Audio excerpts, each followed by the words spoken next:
baik ya. Maksudnya apaan sih? Narkoba itu nggak sepenuhnya obat terlarang. Semisal lo search di Google itu, penyakit kanker bisa disembuhin oleh ganja. Baru tahu sih gue. Nah, kalau mau tahu lebih lanjut, Yuk kita dengerin salah teman kita yang berhasil mewawancari Bapak Fatur Rahman ASN di BNN. Baik, saat ini kita sudah bersama dengan Bapak Fatur Rahman. Beliau merupakan analis kejahatan narkotika dan saat ini bekerja di BNN. Selamat sore Bapak. Selamat sore. Sebelumnya bagaimana kabarnya hari ini? Alhamdulillah baik, everything is okay. Ya. Baik, kita ada beberapa pertanyaan menyangkut podcast kali ini, yaitu dengan tema remaja anti narkoba. Oke. Saya ada pertanyaan bahwa mengapa remaja atau generasi muda bisa menjadi sasaran utama bagi pengedar narkoba? Ini memang satu siklus yang umum, yang alamiah yang terjadi di berbagai negara, bahwa anak-anak remaja, anak-anak muda dan juga pekerja itu menjadi target pasar dari para pengedar narkoba. Kenapa? Karena memang mereka dianggap sebagai bagian dari orang-orang yang punya potensi mudah dipengaruhi. Itulah kenapa akhirnya anak remaja, anak muda itu menjadi target utama bagi para pengedar narkoba. Baik, jika dilihat bahwa anak-anak muda sekarang mudah untuk dipengaruhi, adakah faktor internal atau eksternal dari pemuda tersebut sehingga mudah dipengaruhi dan menjadi sasaran utama bagi para pengedar? Kecenderungan anak muda memang selalu mencoba sesuatu yang baru, dan sesuai dengan data yang kita punya, yang di BNN juga lakukan penelitian bahwa narkoba selalu dimulai, para penyalahguna itu selalu dimulai dengan coba-coba. Dan karena dia mencoba sekali, mencoba 2 kali, maka berikutnya dia akan merasa bahwa oh, ada sesuatu yang menarik yang membuat mereka akhirnya tertarik untuk menggunakan kembali. Baik, jadi memang semua berawal dari rasa ingin tahu si remaja itu sendiri. Betul.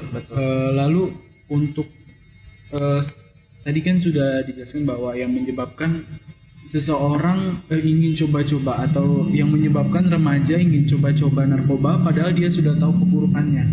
Ya, itu juga ada satu data yang menarik, bahwa kampanye yang dilakukan oleh pemerintah dalam hal ini misalnya oleh BNN bahwa narkoba itu berbahaya, umumnya orang-orang tahu, umumnya masyarakat tahu. Tetapi faktor ingin mencoba, kemudian juga karena lingkungan, itu juga sangat mempengaruhi seseorang akhirnya untuk turut serta memulai untuk menggunakan. Ada banyak cerita yang saya temui oleh para penyalahguna narkoba yang itu dimulai dari satu coba-coba, yang kedua karena bujukan atau rayuan dari teman-teman sepermainannya atau lingkungannya. Baik, jika disimpulkan bahwa terdapat faktor internal ataupun eksternal, internalnya berupa remaja itu sendiri dan eksternalnya dari lingkungannya. Jika Bapak sebagai analisis kejahatan narkotika lebih banyak ditemukan pengaruhnya lebih besar mana? Faktor internal kah atau faktor eksternal? Saya lebih melihatnya lebih banyak karena faktor eksternal. Ada memang orang-orang yang dia pengen coba tahu dan pengen mencoba ini rasanya gimana sih misalnya. Tapi itu tidak terjadi kalau dia tidak melihat contoh orang lain. Nah, yang kedua, ada memang karena dia melihat orang lain menggunakan, akhirnya dia mencoba, kayaknya boleh juga ya. Ada misalnya, ada sesekali saya dapat cerita, dia diajak party oleh temannya di tempat hiburan misalnya, atau temannya lagi ulang tahun atau lagi ada perayaan tahun baru, dan disitulah mulai mereka dikenalkan. Temannya ada yang make, sebut aja misalnya ganja atau narkoba yang lain, dan dia akhirnya mencoba menggunakan. Jadi lebih banyak kalau dari beberapa kasus, jadi memang perlu penelitian lebih lanjut, tapi yang saya temui, yang kami temui lebih banyak karena faktor lingkungan. Baik, jika saya bisa menarik kesimpulan atau bahwa pengguna narkoba itu di hari-hari di momentum-momentum tertentu ketika anak-anak itu sedang berkumpul. Apakah ada pengaruh? Apakah ada lonjakan kasus ketika seperti sedang weekend atau akhir tahun? Ya, jadi gini, orang kan kalau habis pakai narkoba itu pasti dia ada efeknya.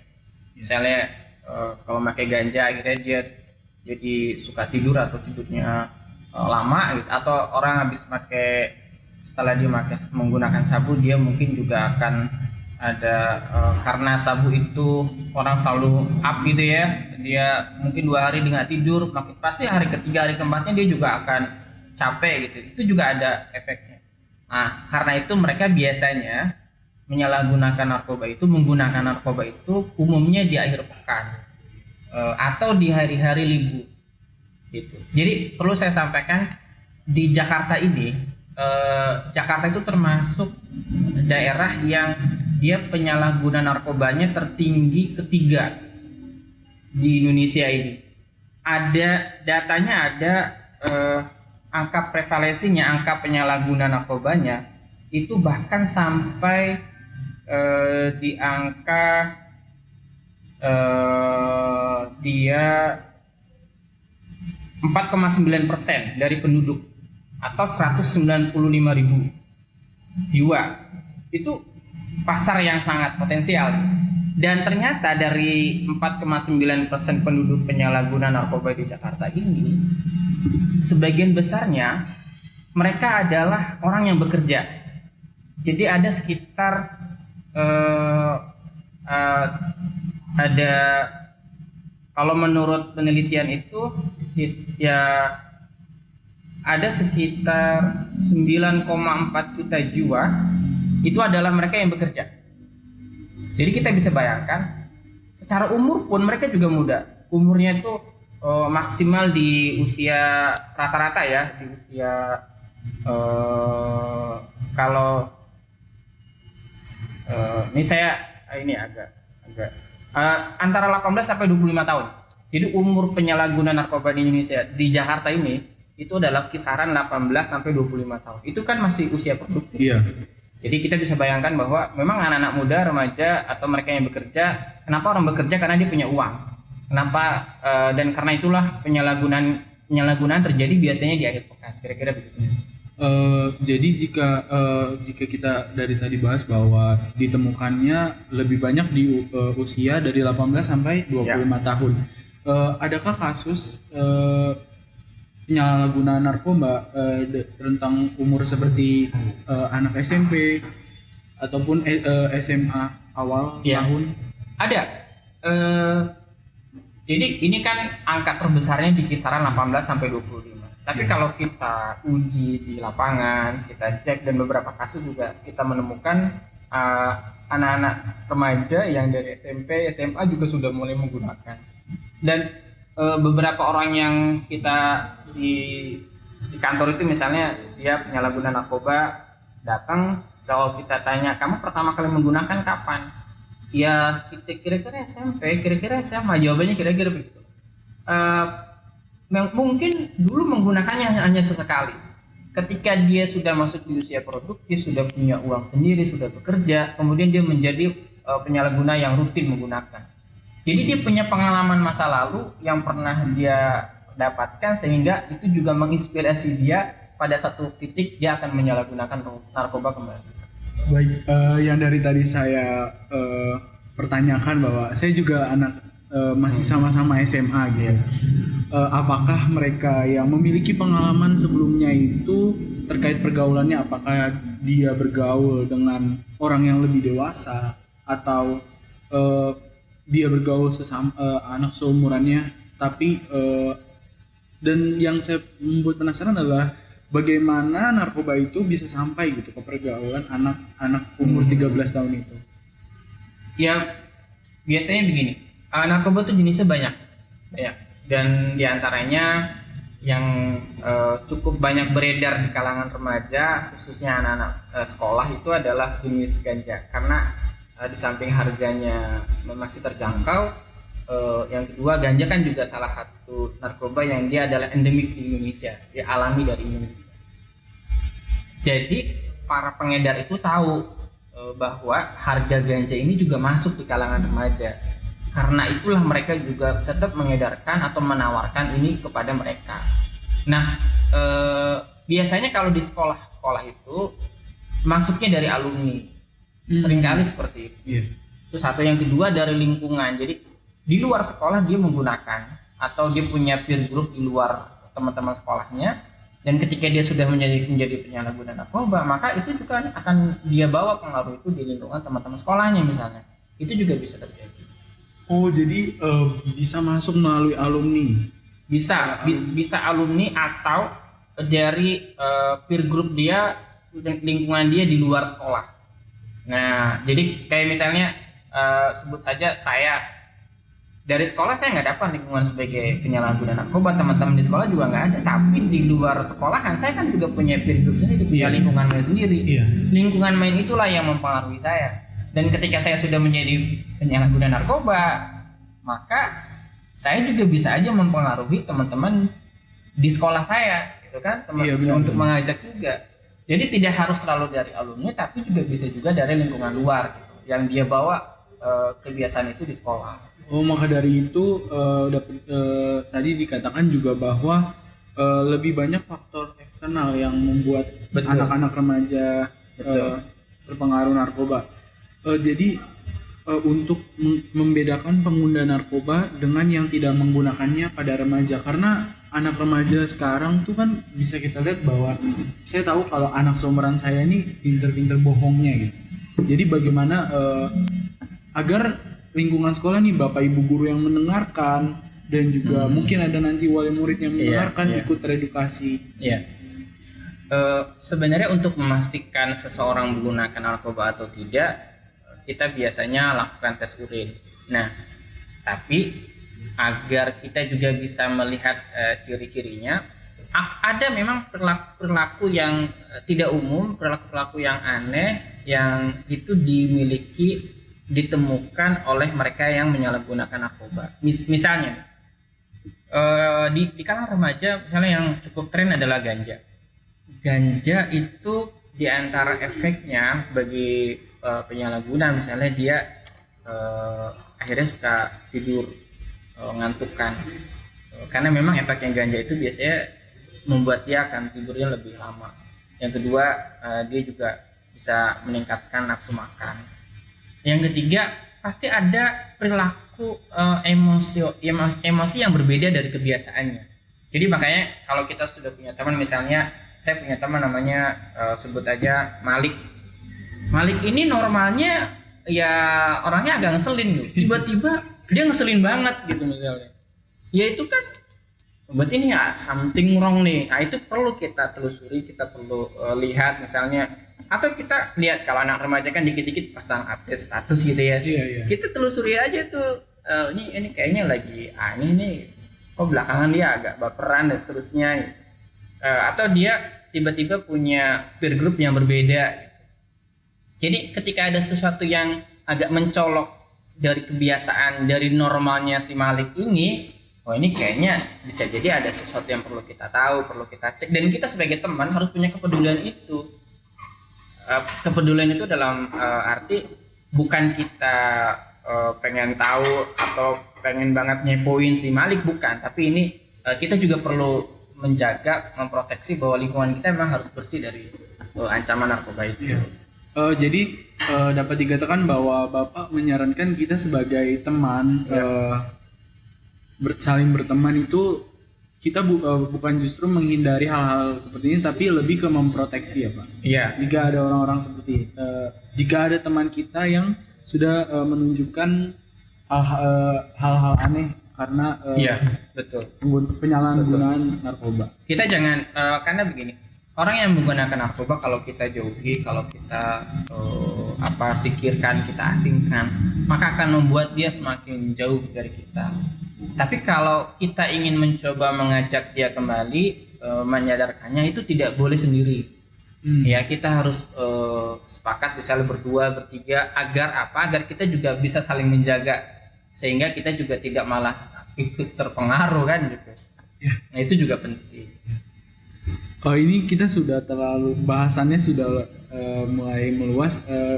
Saya kembali lagi ke peran remaja. Adakah saran dari Bapak untuk khususnya untuk siswa-siswi SMA Negeri 8 Jakarta bagaimana terhindar dari narkoba?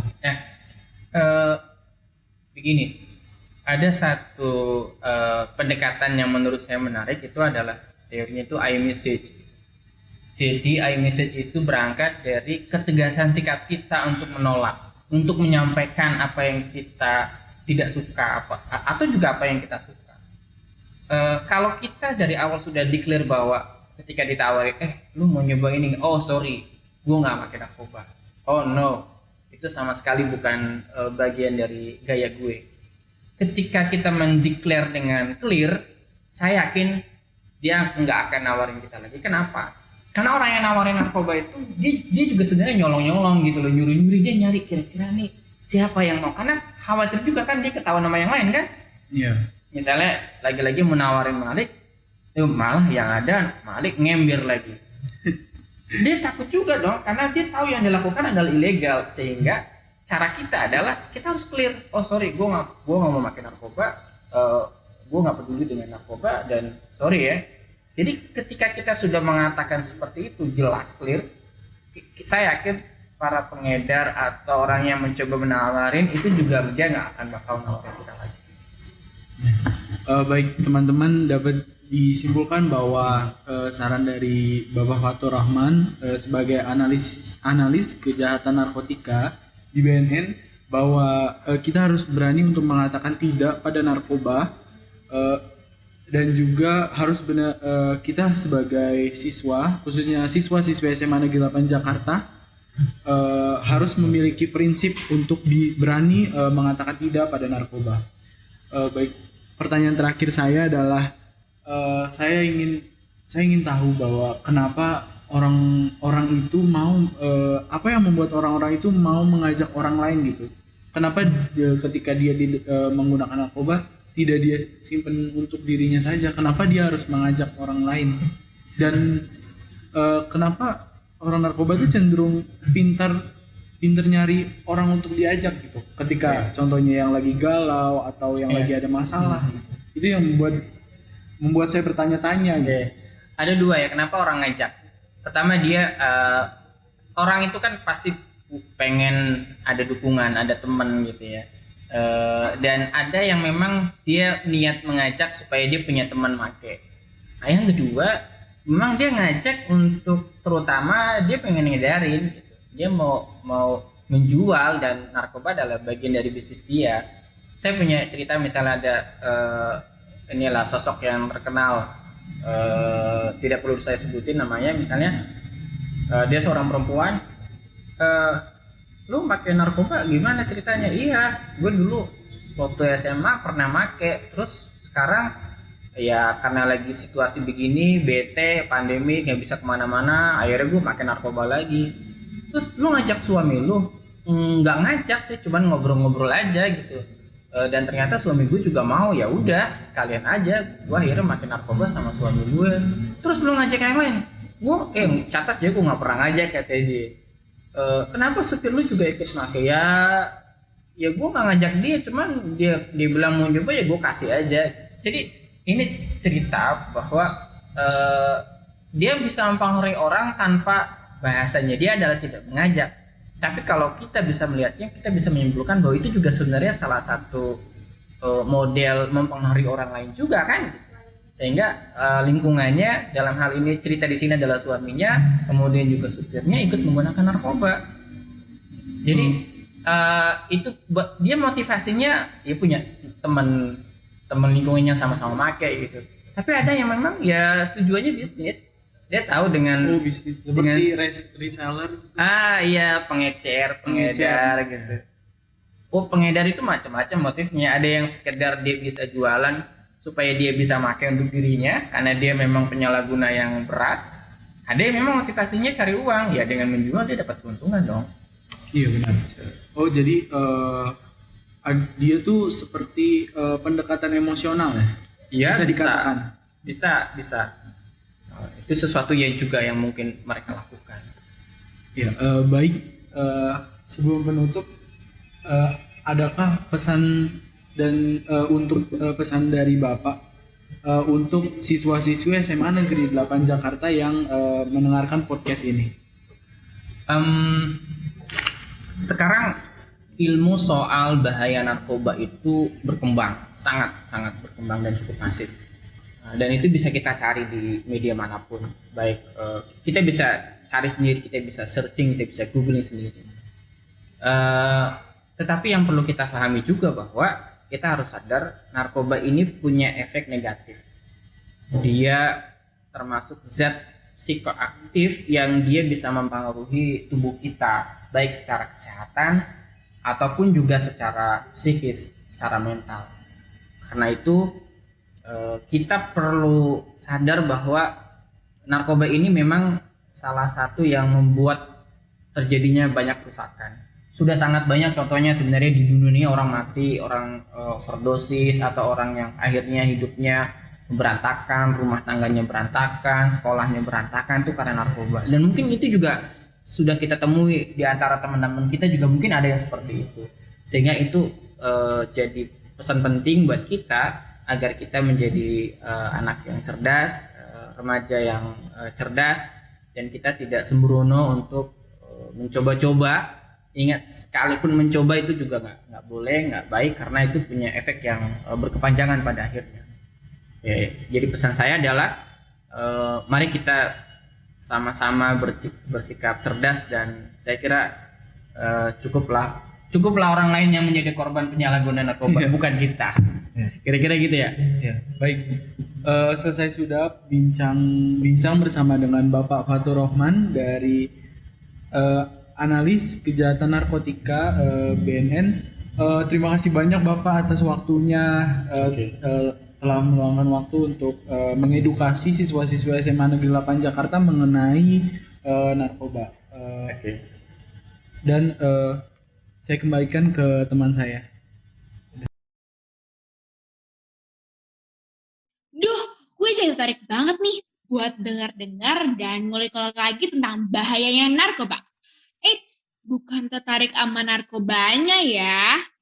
Nah, itu nih. Bagus. Generasi milenial. Coba. Wow. Tau gak sih, Lik? Gue tuh sempet banget nih research lagi, dan gue taruh di sosial media. Terus gue buka open question box gitu kan. Nah, ternyata banyak banget nih teman-teman gue yang tertarik banget sama bahaya narkoba. Sampai-sampai ada yang nanya gini nih, Kak, bagaimana sih sikap kita terhadap mereka yang sudah terlanjur terjebak dalam dunia narkotika? Wah, pertanyaannya keren banget nih.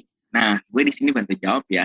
Nah, yang pertama itu harus menasihatinya dan juga mengajak teman yang sudah terlanjur terjerumus agar bisa kembali sembuh, dan mengajak untuk mau direhabilitasi di tempat narkoba. Tebak, udah paling keren banget deh kita. Nah, nggak kerasa nih guys, kalau waktu cepet banget. Sebelum kita mengakhiri podcast buat kali ini, Gue juga mau ngasih tahu cara mencegah narkoba, karena ingat, narkoba itu bahaya ya guys. nah cara-cara untuk mencegah narkoba itu kayak gini. Pertama, menolak secara tegas, karena jika terjerumus ke dalam dunia narkoba, akan sulit untuk keluar dari lingkungan tersebut. Nah, yang selanjutnya harus memakai logika agar tidak terkena bujuk secara finansial yang dapat merugikan diri dari jeratan hukum. Asik. Dengan sosialisasi berupa pencegahan narkoba dari kita-kita ini, berakhir juga nih podcast kita untuk kali ini. Sebelumnya, kami berterima kasih kepada Bapak Fatur Rahman yang sudah meluangkan waktunya dan mengisi materi pada podcast kali ini. Dan teman-teman yang sudah membantu dalam berjalannya podcast ini. Dan kami juga memohon maaf apabila ada kesalahan atau penyebutan kata yang kurang berkenan. Sekian dan Terima kasih.